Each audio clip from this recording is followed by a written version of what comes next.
You remember midnight releases? Oh, yeah. Like when you'd wait online at GameStop, there's probably people young enough watching the show that have never even really done that in their life. I miss the novelty of it. I miss the hype. I don't miss standing next to a lot of people who don't know how to shower. When I would go to those midnight releases. Oh, man. And you're really standing out there. Oh, yeah. For a while. And like even there was a time where like you're young enough and you have to explain like you're not going out and like smoking weed or something. Like you're literally waiting for Madden. Like I'm waiting for video games. Something much more addicting. A much worse gateway drug. Yes, a substance that is so much worse for me. Something that can absolutely and will ruin my life and productivity and stop me from doing my homework and cause me to not have a girlfriend.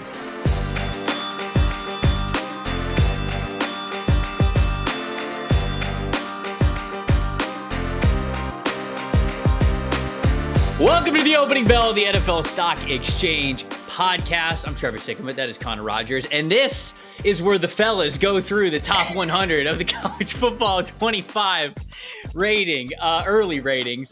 Connor, I'm very excited for this episode. It's a little bit of a break in the action from summer scouting for us. It's a little bit of a break in the action for the listeners as well. But we have to, right? It's a joyous time. It's a time for celebration. We've waited 10 years. We've waited over a decade for this. College Football 25 is going to be out this week. We cannot wait to play it with all of you guys as well. But just to stoke the flames of the hype that is this game a little bit more, EA recently put out their top 100 players for their rankings for the game. And we wanted to go through them. So we're going to go through all 100 guys. Now, we're not going to individually go through all 100 guys, but we're going to show you the top 100. And since Connor and I have just gotten through all the offensive positions for summer scouting, it's going to give us a chance to freak out about some of these players, you know, whether we see them on the list and we didn't think they were going to be there, whether they're a little too high, a little too low. Right. And of course, we'll, give a little here and there about some of the defensive players if we've got any takes on them. But Connor, how you doing, my friend? I'm very excited to go through this with you, buddy. I can't wait. You know, when we always go a little off the rails at some point in the summer, just break up summer scouting. This is just a blessing, right? The fact that we get EA college football back in the mix, because it's like we've built up to this, right? We've watched all the offensive players. I know you and I are going to start to kind of steer towards the defensive line group, which has a lot of talent as well. We watch enough college football that just because we haven't done summer scouting for all the positions, we know how good some of this corner class is and things like that. And this feels like this is the closest I can remember to a holiday for a video game. Doesn't it feel like truly, I'm trying to think of the last thing that felt like this as a release. The GTA trailer was massive, but it was a trailer. I feel like when Red Dead 2 came out, it was a big deal. But I don't know. Something with this just feels like all of the groundwork and years that have led to this and the twists and turns and the fact that all the early returns look so promising. It's going to be an incredible week, man. Dude, I can't wait for this game for a lot of different reasons. But I was just having this conversation with somebody the other day. You remember midnight releases? Oh, yeah. Like when you wait online at GameStop? Dude, at like GameStop. Yeah. You know what actually I learned was a cheat code was, so everybody would just wait at GameStop. And I used to for, I think like Modern Warfare 2, Modern Warfare 3, I did GameStop. And I would do Madden every now and then as well. That's what I would do it for. I remember GameStop would have like little Madden tournaments, like while you waited in the, the consoles that were set up. So it was fun. But then my friend and I realized that if you go to Walmart, if you go to a 24-hour Walmart, I never even thought of that. You can just get it there at midnight as well. And without the line. I cannot remember which Madden we did this for, but it was like, I don't know, 10:45, 11 o'clock, like 11 p.m. We had an hour until midnight. The guy who's working the video game section was just like, I don't care. I'll ring it up for you. Whatever. You can take it now. And so we just ended up buying Madden like an hour early. I felt like the coolest thing in the world. Oh, bro. I if streaming was available, we would have had millions and millions of viewers because we would have been, 30 minutes before. But yeah, this game, I'm so excited for it. Obviously, it's not going to be a perfect game. There's going to be a lot of things that they're going to work out and improve upon. But it really looks like they have at least taken what has been this incredible hiatus and given that the respect it deserves with so much of the detail that they are putting in this game. Different playbooks, the recruiting, the NIL stuff. Like, at least they're not just saying like, oh yeah, it's been 10 years. Like, here's a college football game that's just okay. Right. It feels like they're actually, making it worthwhile, if any fan would say that, over the last 10 years. I completely agree. You could tell multiple years have been put into it, which if you are a gamer, you know that any time multiple years are put into a game, there's just a drastic difference. The attention to detail for this feels, the early things I've seen about playbooks, the atmosphere specific to the schools, entrances, obviously this world we're living in college football now, like the fact that players can opt in and we have the actual players in the game is just unlike anything we've seen for a college video game. And I'll just say this, it's nice to break up the summer. Like, so people have been asking me, because it's the off season for us. Like, we record this podcast, we do summer scouting. People have been asking me like, yeah, what have you been up to? And I was like, well, I wake up, I'll take the dog somewhere and do some summer scouting and watch some concerts on YouTube. And then I basically wait for the Mets bullpen to stress me out every day. Like, that's what I do. And now it's like, I can just play EA college football. Now, yes, that is the beauty of it. The memes have also been unbelievable. Corey Kinnan, who does a lot of good NFL draft work on Twitter, and just on his Substack and everything, he had my favorite meme for College Football 25, and that was anybody out there who's a Marvel movie fan from Endgame. When Tony is dying, if you haven't seen the movies yet, sorry to spoil it for you. It's been like 6 years, so I don't feel bad about it. Like, Tony is dying, and Pepper says to him, like, Tony, it's okay, you can rest now. And photoshopped over Tony Stark's face is NCAA 14 with Deshaun Robinson. Perfect. I think I did see this. That is just phenomenal work. It's just an unbelievable meme. So, I mean, there have been people, like a big faction of people, that have just been grinding that game for 10 years and had to keep buying systems as systems break. I mean, systems don't last 10 years. Right. Like, especially then. We'll see what my PS5 does. I hope it lasts 10 years. Probably won't. Yeah. Like, it's just disc fade and break. It's totally different. It's good of you to bring back the going to the store to buy video games. Like, there's probably people young enough watching this show that have never even really done that in their life, right? I miss the novelty of it. Me too. I miss the hype. I don't miss standing next to a lot of people who don't know how to shower when I would go. I was just gonna say, releases. Oh man, and you're really standing out there. Oh yeah, for a while. And like even there was a time where like you're young enough and you have to explain, like an older sibling or someone's driving you, and you have to explain to your parents like you're not going out and like smoking weed or something. Like, you're literally waiting for Madden. Like, I'm waiting for video games. Something much more addicting. Like, it's a much worse gateway drug. A substance that is so much worse for me. Something that can absolutely and will ruin my life and productivity and stop me from doing my homework and cause me to not have a girlfriend. Something that will absolutely tank our future marriages. But all right, so let's get into this. Let's throw the ranking up here. I think this is just easports.com. I'll throw it right up on the screen so anybody who is watching on YouTube, you can see it there. If you're listening to your audio only for this episode, it's going to be a little bit tough to follow. Maybe this is what will make the jump over to creating a YouTube account and subscribing to the channel. Salute if you do.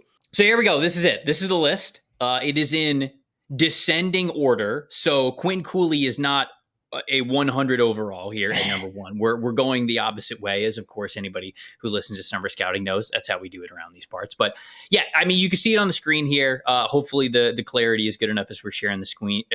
We are sharing the screen.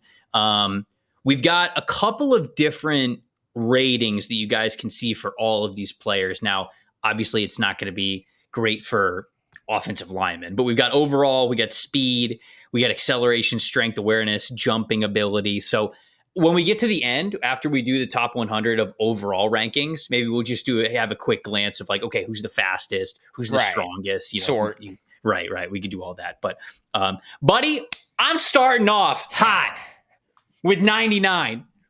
Because when we did the tight end episode, I told you, man, He didn't have the volume. He's playing with Brock Bowers. They were obviously going to funnel all the passing attack when they went to the tight ends through Brock Bowers. He's one of the greatest tight ends of all time. But still, in the top 100, coming in at 99, Oscar Delp, baby. He was tight end 2 for me on the tight end episode.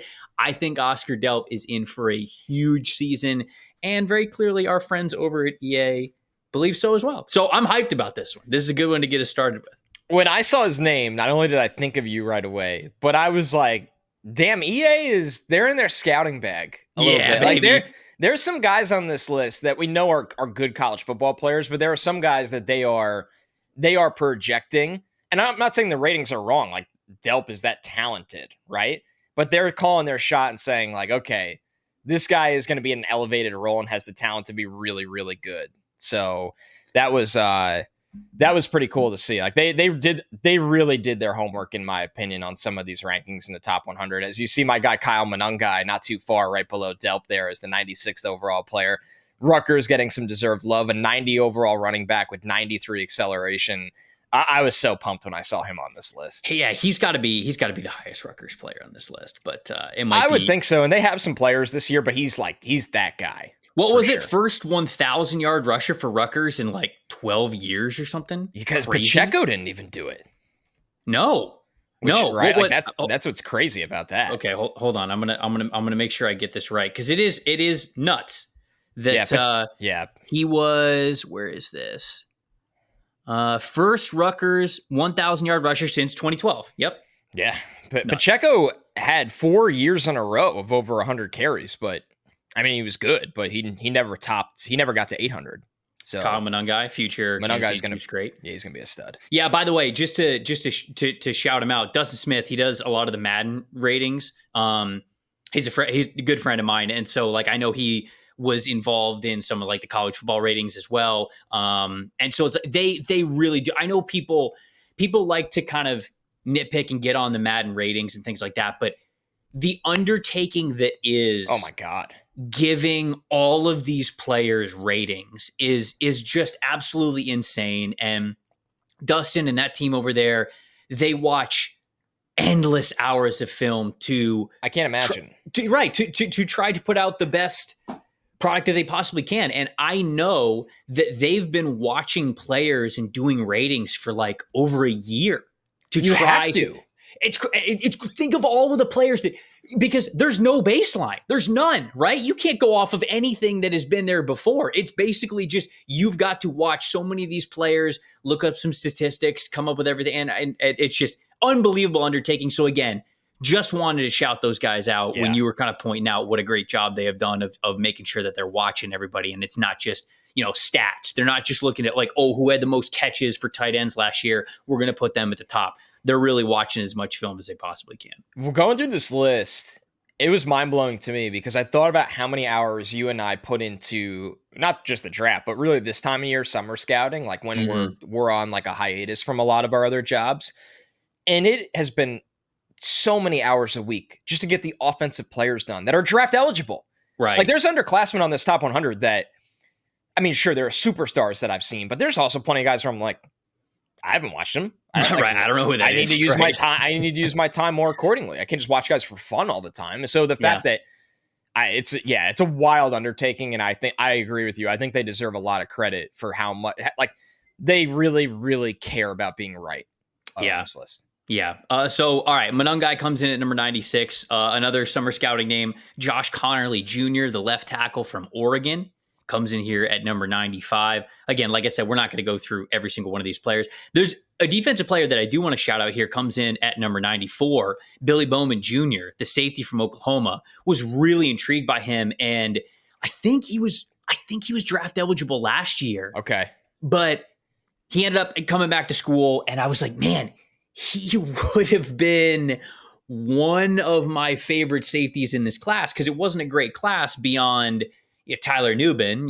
Cam Kinchins didn't really have a great year last year, but I thought Bowman could have been up there for safety 2, safety 3 in last year's class, and he opted to return. So I'm excited to see him. Check out the speed. I mean, Bowman, you're talking about a guy that ran a 10.84 100 as a sophomore. in high school. Like, this dude can fly. He's got real track background. It's cool to see the speed show up. Xavier Estrepo, the wide receiver guys. that I was a big fan of. 95 awareness for him. That goes back to the summer scouting conversation that we had, is like, you were lower on him than I was, which is fine. I looked at him and I was just like, he's just so savvy. I like this dude a ton. He's just a really savvy football player. So his awareness being high and that being a standout trait for him totally makes sense from what we saw. Emory Jones, the right tackle from LSU, we talked about him as maybe sticking a tackle in the NFL. Maybe he kicks to the inside, but they've got him in the top 100. But it's at number 92. It's not like some people look at the LSU offensive tackles and they go, oh yeah, Will Campbell and Emory Jones, like they're both like top 20 players in the country. And I think Will Campbell is. I think Jones is a really good football player, but I'm more towards the side of sort of where, EA is with him. Maybe not as low as in the 90s, but a little bit lower certainly than where Will Campbell is. Right. That's a good call out. Like, Connerly and Emory Jones are really exciting and on the right trajectory and trending the right way, and still have inconsistencies in their game. And that's why you see them, players 90 to 100 rather than players, 1 to 40. So our favorite player's name to say, Jonah Savanaia. We can't escape him. It's like he just shows up every time we do a show at this point. He's going to be on every page, actually, of this. Yes, he just keeps appearing. They put him they rank him at right guard, then they rank him at left tackle, then they rank him at center, then nose tackle. Come on! Just sweating. He comes in at number 89 here. Evans. We got a couple of defensive linemen I'm excited to watch. Nick Scourton from Texas A&M, Patrick Payton from Florida State. They're kind of next on this list. Evan Stewart. Okay, this is another player. 85th overall on this list. Extremely fast football player. 95 overall speed. 98 overall acceleration. Oh yeah. But look at the strength, man. 53 overall strength. That is a big reason why I think a lot of people look at Evan Stewart and go, oh yeah, top 30, top 40 player in the country. We were pumped the brakes a little bit on that in summer scouting. Again, seems like EA is kind of with that as well. Yep. And then Wyatt, it's Milam, right? I saw somebody in the YouTube comments really bailed us out. We thank you. Whenever you have a pronunciation, especially for a player of a school you root for, we love that. Yep. I mean, great to see him getting his love. I could honestly argue that he could be even higher. And we need to look at more of the tackles ahead of him, but I thought he was phenomenal on tape. Yeah, really. He's a really good player. 92 overall awareness, 88 overall strength. I mean, those are a lot of the categories that you want from an offensive tackle. So it makes a lot of sense that he would be in the top 100. We got Trey Harris, the wide receiver from Ole Miss, coming in at 81. Jalen Daniels, baby. He will probably be, let's go, like one of the most favored players people use, like a quarterback with 88 speed. Yeah. Because look, here's the thing. Thor Nystrom tweets about taking over Kansas all the time. Yeah. Because I think that's what he did in like NCAA 14. Like he was just like, oh, I'm going to take a terrible program like Kansas and I'm going to make it a powerhouse. Kansas ain't no like. It's a chalk. Like, if you're logging on with your boys, that's a chalk pick. Like if someone picked them, I wouldn't clown you, but I'd be like, oh, okay. I mean, it's a lot easier than it used to be. I should just say that, right? Right. I mean, you got Devin Neal at running back, you got Jalen Daniels at quarterback. Yeah, like Neal is really highly rated on this list, by the way. I mean, he's a good player, so I'm not hating on it, but like, yeah. So, have you watched any of Howard Cross yet? So I watched him a little bit last year. He's 77 on this list. Him and Deontay Lawson. Deontay Lawson's the middle linebacker from Alabama. He is 76 on this list. When I say those, that's ranking, obviously not overall. A lot of these guys are tied for like 90 overall. Both those players are really intriguing to me. Cross is very small. He's a fire hydrant. Yeah. We should save this for the D-line episode, but I'll just say real quickly, like, I have no idea what he weighs. And Notre Dame is actually really usually good with listing height and weight. Yeah. They're very honest. They even go quarter inches, which a lot of schools don't. What do they got for him? They say, I have him at 6'1" and an eighth on a list. They say 6'1", but the weight is what I'm interested at. They have him at 288, but it's weird when a D tackle is that short. I don't know. He is a gap shooter, man. Like shooter. That's what I remember most about him when I was watching him. He's a really interesting one. We'll get there on him for sure. Okay. All right. Yeah. I mean, he is somebody that I'm excited to get to. So, all right. Next page here. There's 4 different pages broken up into increments of 25. Mitchell Evans, tight end from Notre Dame. Yeah, guy we talked about extensively. Love that. I think he was tight end 3 for me. He comes in at number 74, number 90 overall. Somebody who, you talked about this, limited athletically, right? And only an 83 speed, only an 86 acceleration. Coming off an ACL, I want to say. Yeah. I remember that correctly. So I think that goes into it. But his strength is up. It's an 83 overall and his awareness 90 overall. I mean, I think that just shows you, again, what I saw in film with him, pretty smart football player. So that's why I ended up having him at tight end 3. Jackson Dart, we're going to talk about a couple of the quarterbacks, I think, within this group of 25. He comes in at 73, 73rd highest player in the country. Ole Miss quarterback, not too far in front of him. Jalen Milroe, the quarterback from Alabama, comes in at 71. You shocked that these guys are here, or would you think they'd be a little bit higher, a little bit lower? What do you think with these guys? You got to realize a game like this in a year where we don't have Caleb Williams and Drake May coming into a season, they got to curve the quarterbacks at some point. That was what stood out to me with this list. I thought there was a quarterback curve, and we didn't even get to the guys that I think benefited the most from it. So I'm fine with this. Like, if you say Jackson Dart and Jalen Milroe, those are household names to college football fans. Yeah. So these are fine with me. Milroe having 91 speed, and I know he's very fast. I'm not saying he's not. Alabama is just, they're going to be a juggernaut in this game. And I thought Dart, that's really fair. Gelati right in the middle of them, the pass rusher from Louisville. I watched him last year thinking he was going to declare. He shockingly went back to school. I thought his tape was awesome. I don't know how he's going to test, but I thought his tape last year was awesome. I will rewatch him in a couple of weeks when we do our Edge episodes. I love him getting some serious shout and shine as a 90 overall there. Yeah, it doesn't really shock me too much with Dart and Milroe both being in the top 75. I think there's a little bit of a quarterback curve, you're right. But these are also 2 quarterbacks who their skill sets are very video game friendly. Great call out. Yes. Right? Because it's like Milroe, where I don't think that Milroe is like Lamar Jackson fast or Mike Vick fast or something like that. Like, he is obviously a very fast quarterback. So you have to, when a quarterback automatically brings that kind of speed to the table, his overall is going to go up. So even though he struggles with some accuracy issues, some decision-making issues, you have that athletic ability. I think Dart also has some good athletic ability as well. As you can see, 84 speed. And Dart also plays within Ole Miss's offense very, very well. The reason why, if I remember correctly, I don't want to, please correct me, I don't want to speak for you if it's different, but for me personally, when I was watching Jackson Dart, the biggest question mark I had is, what are you outside of Lane's system? Right? Like, when Lane's, first read doesn't go well, I didn't see a lot of like natural playmaking ability where you were really confident outside of that. You can't really quantify that in a video game. So like, those are things that maybe areas that we would knock both of these guys, that it's difficult to do that in a video game format. So again, that makes sense to me why they're still top 75 players. They're going to be high impact players. Arane Gaston, the tight end / wide receiver from Syracuse. I've been lower on him. Fat rating. A lot of people, he's at 91 overall. He's a 69th overall player. Nice. But that's smooth. Silky. I'm going to ruin it for you. That was too silky. I'm going to stop the pod. That's it.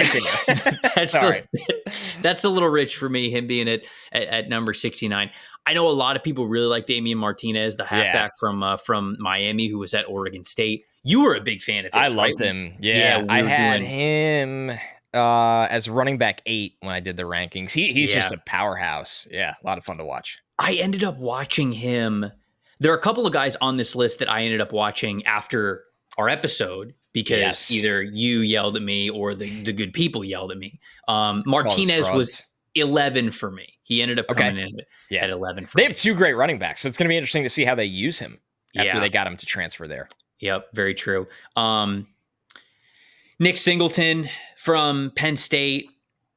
I'd have had Martinez a little bit higher than him. He's 64. Martinez 67.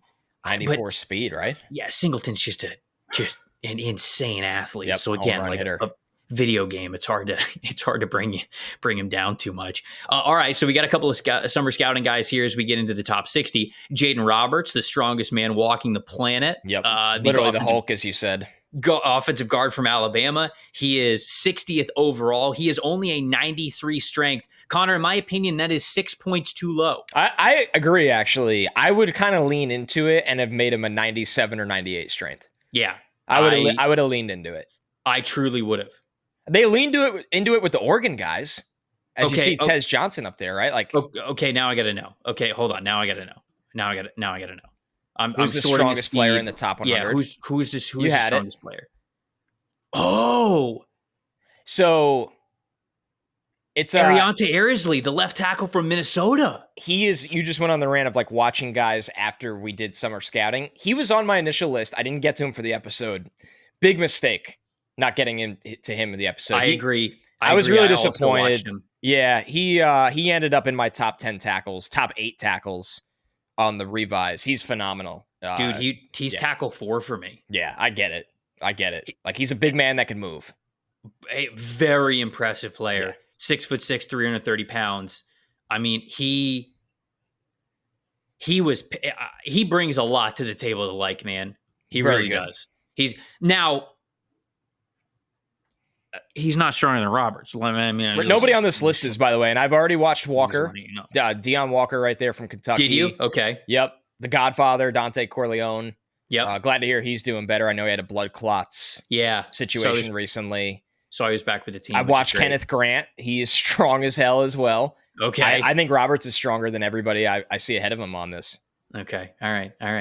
I just needed to, we needed to make sure that we were there. Shoot, where is? Oh, I gotta go the other way. Sorry. I'm spoiling it for people. We've gotten off the boat. The audio only people though, they're sitting pretty, they're sitting strong. It didn't get ruined. To us panic right now. So it is quite hilarious to me that the smallest player on this list, Tez Johnson, and one of the biggest players on this list, Jaden Roberts, are right next to each other at rank 60 and rank number 59. So, damn, Tez Johnson's strength is a 43, and he is still 59th overall. If you turn on weather in your game, there's a chance Tez Johnson blows out of the stadium. Like that, if you put on high precipitation and winds, there's a feature in the game that Tez Johnson is in the slot, and he starts gravitating towards the sideline. You're wrong for that. Dude, I know he's awesome. Like, don't get me wrong, he can fly, but man, 43. You're not wrong. 43. If I'm Tez Johnson, I post a bench press video tomorrow and say, 43. What do you think he benches, though? Better than 43 strength. I don't know, brother. Yeah, that's fair. Who knows? Who's to say? Who is to say? Can he bench 225? He can, dude. These are D1 athletes. It's true. 96 speed, though. If I'm him, though, I take that. Like, yeah, one of the fastest players in the game. I don't care about my strength. Keep hands off me. All right. Landon Jackson, the edge rusher from Arkansas, is somebody that I was very intrigued by going into last year's draft cycle because he was draft eligible. He's like 6'7", just a super long wingspan. He's also like 260, so he's legit size. He's got legit length. I think he could be in for a monster year. I had him in my top 60 for last year's draft before he ended up coming back. I remember when I started to hear a lot about him later in the season, I was like, whoa, I like panic watched him one of those weekends. And I was like, I was like, yeah, I see it. And then I think like, you're just like hyperventilating watching the tape. You know, when you see like super high grades or tweets coming in on a guy and you're like, man, I'm behind on this dude. Right. Especially during the NFL season where you and I do a lot of other jobs. Like, and I was like, oh yeah, I see it. And then he went back to school like 2 weeks later. It was like, okay. So I was underselling him. He's not 260. He's 6'7", 280. That's crazy, dude. I'm excited for him. Is he like, that's like a Tyree Jackson build. Yeah, but but you think if you like the tape this time, better than Tyree Jackson. Yeah. Right. Scrolling a little bit, you mentioned Kenneth Grant, defensive tackle. He's at 55. Yep. Tyleik Williams, a lot of people like him. He's at 54. My boy, Luke Kandra, the guard from Cincinnati. Yes. I thought I was going to be first on this dude. Yeah, you had him in that episode, and now he's above Jaden Roberts. So I had him above Roberts. I had Roberts at 7 in the summer scouting episode, and I had Kandra at 6, and I had him as like borderline top 5 offensive guards. Dude. Yeah, man. Well done. Thank you. You know ball. Hey, I'm just here to toot my own horn. If there's anything I'm here for on this podcast. We fired up the StreamYard just to... It's to be an absolute narcissist. Denzel Burke, he could have went in the top 50 last year. He could have gone in the top 50. Danny Stutzman, who is the keeper of the greatest Instagram caption of all time. What's that? When he posted a picture of him like in game, like celebrating like a big tackle or whatever. And the caption was, "I'm like communion, the cracker with the juice." No way, dude. My God. This man. This is an entertainer. He did an I'm Not Leaving video, like hype video, narrated by the boss. He also has like a shirt out right now that is him in his locker smoking a stogie, like Arnold Schwarzenegger style. And I think the caption of I think the shirt says like Texas fears Oklahoma, Oklahoma only fears God, or something like that. Like he is the greatest character in college football. Is this player 1 in the entire thing? I remember I didn't know anything about him until Mike Renner, R.I.P. He's not dead. We just haven't heard from him. He recently got engaged, by the way. Oh, congrats to Renner. Shout out. Yeah. Shout out. He texted me and he's like, "Brother, have you watched Danny Stutzman?" This was last year. And I was like, "No, I haven't." And he's like, "You got to watch him because he's a wild man on and off the field. Like he's crazy." And I was like, you know what? This might be LB1. Man, I'm on his recruiting profile right now. Whenever I see somebody's from Orlando, Florida, I just think that they like grew up in Disney World. I didn't know he was from Orlando, Florida. Yeah. Does that explain a lot? Or so, your reaction is like, that explains so much. So you are a Florida man. So give the good people, you don't have to. You can leave it as a surprise. It's up to you. Or mystery. It's so Florida, man. Yeah. Like him, everything like that we think about Florida is like cranked up a notch in Orlando. Yeah, it can be. I've been to Orlando because Orlando's the center point, right? Like Orlando, you can get like the culture from North Florida, from the East Coast, from the West Coast, from the southern tip of Florida. Like, and then you also had this melting pot of all these tourists that will come for Disney World. And then you've got all these like snowbirds who are down there that are just like down there half the year. So Orlando is just a wild place. Yeah, there's a lot of conferences. You can be whoever you want to be in Orlando, Florida. And very clearly Danny Stutzman was. I like it. It explains his origin story. You love a good origin story. Yeah, he's not the Joker, but he's his own man. Jason Henderson from Old Dominion, who we haven't watched him for summer scouting yet. No, not yet. But I want to look this up to be sure. Yeah. Brother, the last 2 years that he's played college football, in 12 games each season, 186 tackles, 170 tackles. He's got to be exhausted. This man is putting on a clinic. That's jarring production. That is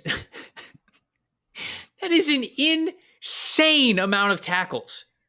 Just the amount of times you have to get back up off the ground throughout a season. I'm bad at math here. Let's do some math real quick. In 2012, when he had 186 tackles, he was averaging 15 and a half tackles a game. Is anybody else on the field? Right. It's literally just him. Can I get some help? It's literally just him at that point. What are they playing with a red card? They're like down one guy? He's the only linebacker on the field. Yeah, it's like dime package. They just only have him out there. They're literally just running a dime base defense. We've got Donovan Edwards, the running back from Michigan, here at number 49. I thought that was a little bit of like there's a little name recognition to this rating. I hate sounding harsh on player ratings. It's like the biggest haterade you could Oh, So, you're chugging it right now. I am absolutely like I'm doing a keg stand. Yeah, you're keg standing a keg of Haterade, Haterade, and nobody's holding my legs up. No, I mean, look, like Donovan Edwards is a really good college player, and it's a college video game. But here's the thing: Donovan Edwards comes in ranked 49th. Ashton Jeanty comes in at 44. Like, Jeanty is so far and away more productive, more efficient than Edwards is. But again, like, Edwards has a lot of athletic potential, and this is a big year for him to really bounce back because last year was just not a good year for him. So we will see if he ends up, being worthy of this 49th overall ranking. Dylan Fairchild, the left guard from Georgia, who we talked about, 48th overall. I mean, this is somebody who, I liked him. I was like, you did. I liked him. I had him, though, let's call it what it is. I had him as the 6th IOL. We did top 5s for that show. He was 6 for me. I think I had him at 8. Yeah, I had him at 8. So I was a little bit lower on him. Your boy, Donovan Jackson, coming in at 46. This is probably a little low for you, yeah? He was IOL 2, but he's in the top 50 at guard, so I thought this was really fair. Okay, because Tyler Booker is only 43. Right. Like, when you stack it up with the rest of the players, there is one on here that your jaw will hit the floor a little bit, but we'll get there. On this, yeah. Okay. We're gonna get there eventually. Abdul Carter's a freak. They got him at, defensive end, obviously. Because he's switching over from off ball to which is interesting because, I mean, last time what we thought he weighed, wasn't he weighing like 215? No. Oh. No. He's 260 on their thing. I'm mixing him up with someone. But he is do they have a little history thing? 'Cause sometimes schools have the little like history tab. I might be thinking I want to make sure I have this right. My brain is just I'm thinking of Harold Perkins, by the way, from LSU. He's 220. You are, but I will say this. They do have a historical tab on Penn State's website. As a freshman in 2022, he was listed at 233. Right. Okay. Sophomore last year, he was 249. This year, they've got him listed at 259. Which Penn State's nutrition and weight room program turns people into aliens. So I believe them.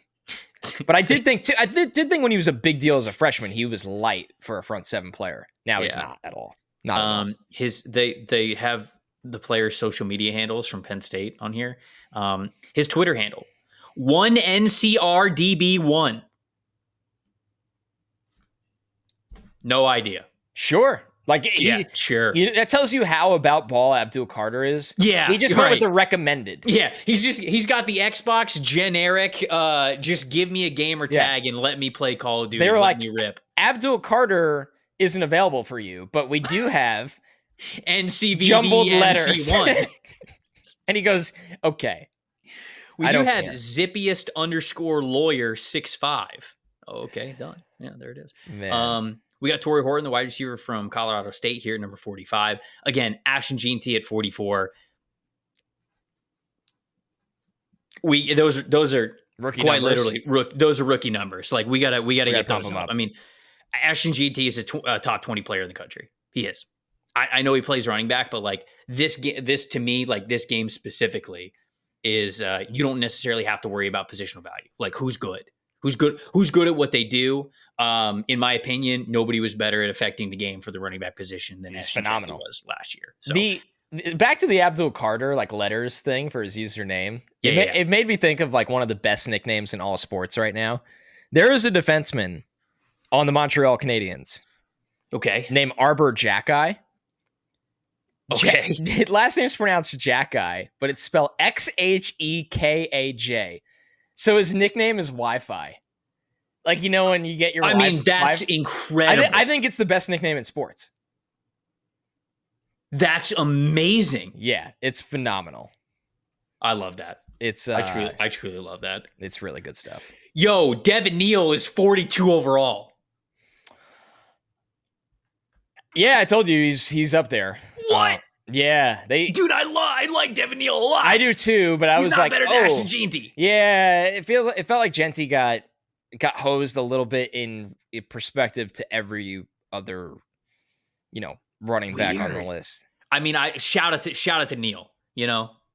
Shout out to Neal for getting this number 42. Yeah, it's good when guys get recognition. Of course, you don't. Yeah. I like Neal too. He's a favorite back of mine, and it's a really stacked running back class. So again, this just goes back to the point. If you're picking Kansas as a rebuild, and you're like, oh, I'm gonna have my work cut out for me. Nah, it's chump change. No, you get Devin Neal, offense you got is Jalen stupid. Daniels. Come on. Jonah Monheim, the Yeah. center from USC, my IOL 4. He was my top center. I had him right behind Brailsford. And Brailsford, spoiler alert, I think we're going to get to him.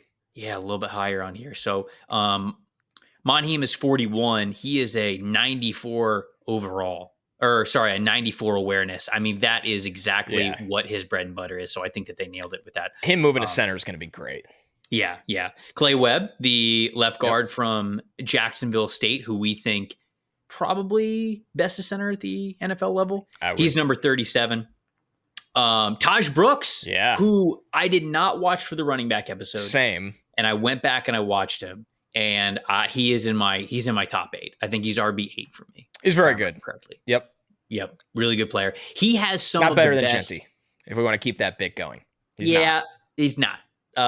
But Taj Brooks has some of the best like RB vision plays of almost anybody that I watched. He's not as physically gifted as these other running backs are. That's why it took him a little bit to become a starter at Texas Tech. It's why he's still going to be one of the older running backs that's in this draft class. He's but 5th year. He sees it, man. He definitely sees it. Colson Loveland, he's got to be tight end 1.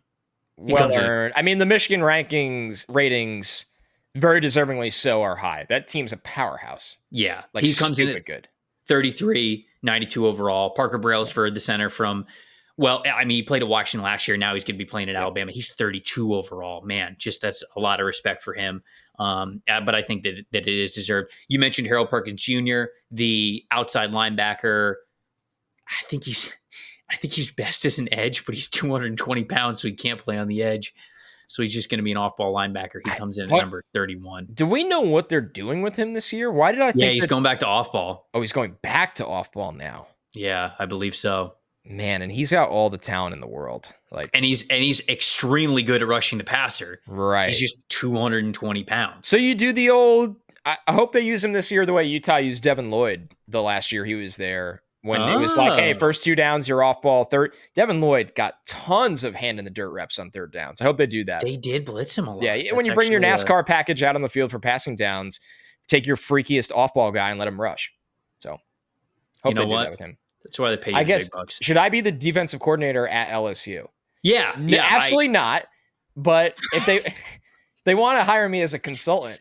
Here's what you do with your 5-star freakazoid. Yeah. Again, you walk in the room as the consultant, full tuxedo, whiteboard behind you, and it's just two pictures. It's just a picture of Harold Perkins, and then it's a picture of Devin Lloyd at Utah. And you kind of like turn around and you do the thing where you flip the whiteboard around, and that's what it is. And you just kind of like put your hands up and you're just like, and then you walk out. This, but we could have this. Boom, and then throw you go it down and walk out. I take Zelle, Venmo, Apple Pay, whatever you guys want. That'll be $15,000. I work on tips. Dylan Gabriel, I understand why he is this high for college game. For a college game. I watched him for the quarterback episode or afterwards because a lot of people were like, hey, you got to watch Dylan Gabriel. They're not happy with us. I am not his biggest NFL fan. I think he's a great college quarterback. I hope he lights the world on fire, has the best year possible this upcoming year. We will see. I'm just not super bullish on his NFL path personally, but I can understand why he's 30th overall here in these rankings because Oregon's offense is going to put up stupid numbers. That offense is going to be in this game. You get 2 of the fastest receivers in the game with a 92 overall quarterback. And, I mean, Oregon's awesome like that offense. Yeah, and you have Jordan James at running back. And you have Terrence Ferguson at tight end. And you have Ajanai Cornelius the tackles. At right tackle. And you have Josh Connerly at left tackle. I mean, what? Stupid. This is almost having Dylan Gabriel at number like 30th overall is basically like hedging. Like, maybe you don't think he's the greatest, like he doesn't have like the greatest quarterback talent in the world, but he know could win that the Oregon's Heisman. offense is going to put up 55 points a game, and he could absolutely win the Heisman. He could win the Heisman Trophy. Yeah. NFL draft be damned. He's going to be fun to play with in this game and to watch this upcoming college football season. Quinn Ewers, the quarterback from Texas, he comes in at 27 overall. So that's getting us to the final page here. Right. The best players in EA college football. The top 25 in the initial college football rankings, because I will have the game remind you. Roster and ratings are subject to change in future title updates. Just had to make sure that I got this disclaimer in there. Yeah, if you have one bad game, you get bumped down to a 58 overall. Your boy, that's how it goes. You have to enter the transfer portal. Your boy Jaden Ott. So here's what made me back from Cal. This one's funny to me, right? I had RB6 when we did that show, and they got 97 acceleration. Like, he's one of the best players in the game, and they have him at 92 speed. The whole point... He's faster than that. The whole point of Ott is that he's one of the most deadly breakaway players in the country. So you're all in on that he's awesome, like they are, but they kind of nerfed down his best attribute. It's just funny to me. I don't know. It's like give me a 95 speed. Yeah, I feel like he's got to be a 95. Ariante Ursary coming in at number 24 overall. We mentioned him, 97 strength, 6'6", 330 pounds. Just to give him a little bit of a shout out, because we didn't during the offensive tackle episode because we didn't watch him. This guy's awesome. The footwork, the foot speed from him at 6'6", 330, really impressive to me. I think he's really good in pass pro. He's actually a much better zone blocking big man offensive tackle than you would expect for a player of his size. Not as imposing with his strength, but I think that's also because Connor, I don't know if you noticed this when you watched him, but he's pretty high waisted. So it's tough for him to really sit down in his stance and really like channel that power from his lower half. So he's a better zone blocker than he is a man gap blocker, but just a really good offensive tackle player who, like I mentioned, snuck into my top 5 offensive tackles once I watched him. Now we get the crazy running back run here. Like, we had Ott before, Trevion Henderson and Amarian Hampton back-to-back, 93s overall. Henderson gets that sweet 94 speed. Hampton has the 81 strength. I almost would have went all in and just given Hampton like the 90 strength or something. Dude, right? He is an absolute house. Yeah, he's the built-in lab guy. He is a runaway train when he was coming at you. Yeah, I have no qualms here. Emeka Egbuka, top 20. Big respect for Egbuka, and like you said on the wide receiver show, Trevor, like that floor is so high that how could you bet against him at all? No qualms. I mean, Egbuka is one of the best receivers in the country, and they treated him like that. Yeah. 98 overall awareness. That's what I was trying to get to before my screen change. That is the part of his game that is most reflective of how good he is. He just wins in such a variety of different ways. He's not going to be the fastest, the quickest, but he is fast, he is quick, he is big, he is strong, relatively. But it's that 98 awareness that you really understand how good this guy is and how he wins as a receiver. We got 2 quarterbacks back to back here. Carson Beck comes in at number 18. Shedeur Sanders comes in at number 17. Best in the game, these quarterbacks. I don't think we're gonna have a quarterback after them on these ratings. I don't think so either. I'm just scrolling it a little bit. No, these are the last 2 guys. These are the top 2 quarterbacks in the college football game. I guess it makes sense, right? I have Connor Wegman as my QB1 going into the year, but there's so much unknown about him that I can understand him not being in this conversation. I don't even think he's in the top 100, which to me is a snub, but that's fine because he just hasn't had a ton of action. I agree. And I thought this is a college game, right? We had the conversation about some of the quarterbacks as college quarterbacks. Cam Ward should have been in the top 100. I get he turns over the ball. I get like there's some problems about him as a pro. He's one of the most electric quarterbacks in college football. Yeah. I don't know how he's not in the top 100 yet. I don't know. I don't love him for the NFL draft, but you're right. For this game, I think that he could have been in the top 100. Shedeur QB1. There we 80 speed. Nope. Higher than it should be? Yes. But no problem with him being a 93. Yeah, I mean, like him being in the conversation for QB1 is fine. He's not a running quarterback. Nope. Okay. Nope. It's fine. Even like Carson Beck, not a 74 speed. Nope. But okay. I mean, once again, it's like a college game, so there's a curve on the quarterbacks. We're nitpicking, but just saying what I see. Hey, that's why I get paid to sit here with the microphone. Look, it's just the fellas going over, that's it. College football 25. That's all we're doing. We're chewing the fat. It's just the fellas. Barrett Carter coming in at number 15 overall. Hell yeah! Wow. Yeah, put some respect on a linebacker's name. Well done, EA. Because if you are sick of your boy like cheesing with a fast quarterback, be Clemson, use Barrett Carter, and you can actually spy productively. There you go. Actually, I like this a lot. Not bad. That's not bad. Tetairoa McMillan coming in at number 14. We're just enamored by how incredibly talented this player is at his size and what he is able to do. So him being in the top 15 and 94 overall, no shock there. Your OT1, my OT3, Kelvin Banks Jr. from Texas coming in at number 13, also a 94 overall. And then we got Luther Burden at number 11, also a 94 overall. Too low. What'd you say? Too low. It is. He should be a 98 overall. Luther Burden should be above a 95. I think he should have been in this top 3 category. I'm cheating and I'm scrolling a little bit. Tate Ratledge. That's the one. I told you we'd get there. Is Tate Ratledge going to win the Heisman? Shout out to Tate Ratledge, man. I think I'm going to start a 10th campaign. overall in the game? Yeah. Get him to New York, overall? Dude. Heisman ceremony. I will say it's tough to watch Tate Ratledge and like find a lot of holes. He's the best pass protecting guard in college football, in my opinion. And he's got legit size. Yeah. They gave him a 95 strength.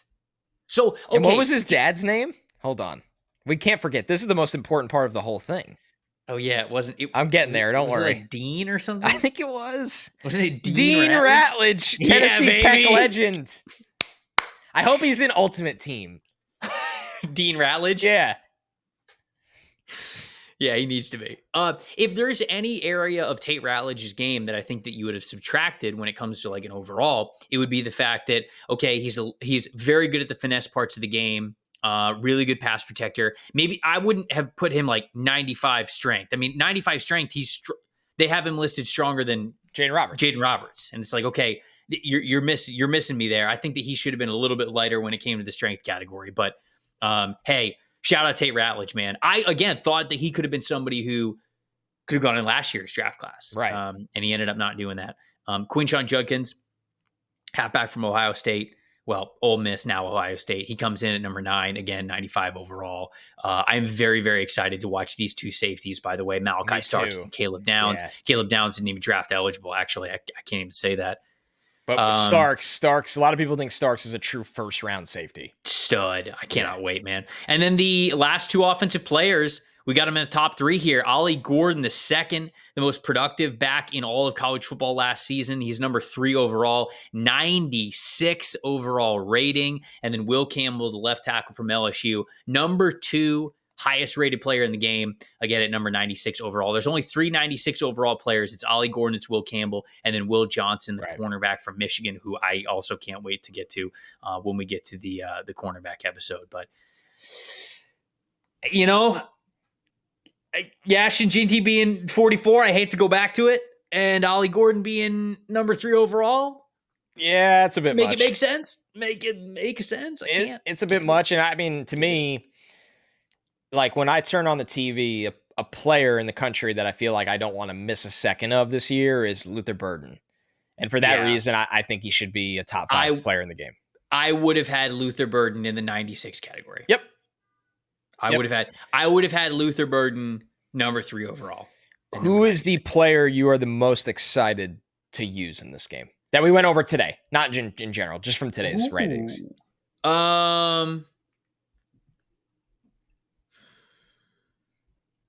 I think from the defense, actually, my mind immediately goes to defense first. Mason Graham from Michigan. God. who's number 8 overall here, who we haven't even gotten to defensive tackles yet. And I watched just a little bit of Mason Graham. And I cannot wait to user control this dude because I am going to just absolutely whoop every guard's ass that is sitting in front of me. I'm going to become a game wrecker. Yeah, he's unblockable. He's unblockable. He's oh my God, this D-line class looks so good already. Yeah. So him, Quinshon Judkins, just because I'm going to mash the truck stick button and try to watch him go, vintage Mike Allstott on an entire defense, just breaking every tackle possible. Jalen Daniels, I know that's a fan favorite of mine, the quarterback from Kansas. I'm excited to get to play with him in this game because I think he is just an electric player. But those are a handful that come to mind. And then you mentioned it, Harold Perkins, kind of like a cheat code, right? Just because of his speed. James Pierce Jr., the edge rusher from Tennessee, who's number 4 overall in these rankings, 95 overall, 88 overall speed for an edge rusher. I know that's crazy to think about. Fast. Starks a 93 overall speed if you want to roam on the back end. Yeah. What about you? Who you got? Starks. When I look at those stats, yeah. I mean, a lot of the guys you said, I completely agree with. They're just so freakish. I mean, you look at Travis Hunter and how freaky of an athlete he is. What you could do with Travis Hunter. Yeah, that's pretty cool. We got to look at the fastest dudes. Hold on. Fastest player. Oregon. This. I told you. The 2 fastest players. Well, now these might not be the 2 fastest players in the game. These are the 2 fastest players within the top 100 because that's all we have here. But yeah, we just, for audio only, we just sorted by speed. Tez Johnson, the wide receiver from Oregon, Evan Stewart, the wide receiver from Oregon. They are number 1 and number 2 on this list. And then it is Travis Hunter from Colorado. Yep. So, and we talked about Bowman's track times in high school. Yep. So, acceleration, who we got here? Evan Stewart. Yeah, it makes sense. Dude, Billy Bowman. Let's go. Yeah, he can fly. God, dude. Okay, you could also use Harold Perkins as a spy. 92 speed? Perkins, 97 acceleration? How am I going to lure Perkins into the portal and out of LSU to come to Utah State? Yeah, to come to UMass. Listen, here at Marshall. Hey, you're wearing a sick hat. You're wearing the sick Marshall hat. So I had to do something college football related. You're actually on brand there. Strength, you mentioned a couple of the guys. Who's the most aware? Dylan Gabriel's a 99 awareness. He sits down for dinner and he knows every fire exit and every single suspicious person in the room. Wow. Yeah. He's like wearing the Iron Man helmet. Like you just look around and it's just like scanning people's faces, telling you, everything that they've ever done since they were born. That's Dylan Gabriel. Somebody needs to Photoshop Dylan Gabriel with the Iron Man helmet. And we will somehow get it on this show. It's a great graphic. Like that Photoshop and then in big letters, 99 awareness, EA college football. Who can I hurdle with? Oh, Travis Hunter. Yeah. Emeka Egbuka, look at this 96 overall jumping. Tetairoa McMillan being a 96 jumping is the most unfair shit I've ever seen. Well, because isn't he strong too in this game? Because he's already like 6. What is he, like 6'5", 6'6"? User controlled with McMillan. Some people are going to be stupid good. Oh, controllers are going to get put through the television. Yep. It's the reaction videos of this game. We told you. It can ruin your life. But it's so much fun. There we go, folks. Hopefully you guys enjoyed that. That was a lot of fun for us getting to go through that. And yeah, it's just the fellas going through the ratings. It's just the fellas going through the college football 25 ratings. That's all it is. Let us know what you guys thought of the college football 25 ratings. If you're listening to this the second it comes out, you are mere hours away from the game coming out, so you get to actually put these into action. But whenever you're watching this or whenever you're playing with it, maybe you're playing with a couple of these players and you're going, "Yo, this rating is wild for this player." We would love to hear it. Come back to the comments. We're all freaking out about this game. We're going to buy this game. I would love to set up some sort of NFLSC like league. I just don't know if we'll be able to do it this year. I just don't know if we'll have like the time to be able to organize it the way that we wanted to. But we will get something college football video game related going at some point in time with this show, because you guys have talked about it so much in the comments. But let us know. Hit us up, youtube.com/@NFL Stock Exchange. If you're audio only, you can get us your video game thoughts at Connor J. Rogers, at Tampa Bay Trey on X, as well as Instagram. Connor, got anything else before we get out of here, my friend? In the comments, tell me the program that you are rebuilding and why. Yes. Like for me, I think I haven't landed on this yet, but there's a good chance I end up using Utah State with Jalen Royals because of how much I liked him. There's a couple, but yeah, I'm curious to hear what people are kind of eyeing, and because nobody's gonna be like, yeah, I'm gonna be Michigan in my dynasty. Like, good for you, they're awesome. How fun is that? Here's what I'm gonna do. I am going to pick Vanderbilt, I think. Okay. And just totally rebuild the bottom SEC program to the very top, baby. I'm gonna punch with the heavyweights every single week. I'm gonna take my lumps, for a couple of years. Or what I'm gonna do is the second the first offseason comes around, I don't know if you saw this, Connor, but do you know who Nick Harbor is? If I say that name? No. So Nick Harbor was the #1 overall recruit in last year's recruiting class. He was a true freshman who hadn't played a single down of football at the college level yet. And Bruce Feldman had him #1 on his Feldman freak list. That's why it sounds familiar. He doesn't spell it Nick. No, it's Nyck. Nyck. Yes, okay. Nick Harbor was a defensive end / wide receiver recruit. I think South Carolina thought that they were going to put him at defensive end, and he kind of said, no, I want to win the Biletnikoff, so he's playing receiver. But he's barely played receiver, so he doesn't really know how to play it yet. However, he is one of the most athletic freaks in all of college football. I will say in all of football, even at the NFL level. He is listed at 6'5", 242 pounds. This is a wide receiver, by the way, because he's a wide receiver. 99 speed, 99 acceleration, 98 jumping, 97 strength, strongest wide receiver in the game. So what I'm going to do is I'm going to pick Vanderbilt, and then I'm going to give Nick Harbor whatever he wants to come over to my program. I'm going to sell Nashville as much as possible to him, and I am going to make Travis Hunter's usage look like child's play with Nick Harbor, who is going to play all 3 phases of the game. He's going to rush the passer. He's going to be the wide receiver, or if the team is too bad, I'm going to put him at quarterback like we used to do in the old days of NCAA, and then he's also going to punt for me. So that's what my strategy is. Dude, he was trying to make the Olympics. Yes. Wow. Connor, he is 6'5", 242. He ran a 10-11 100-meter dash. Dude, this is like T.O., like new age Terrell Owens.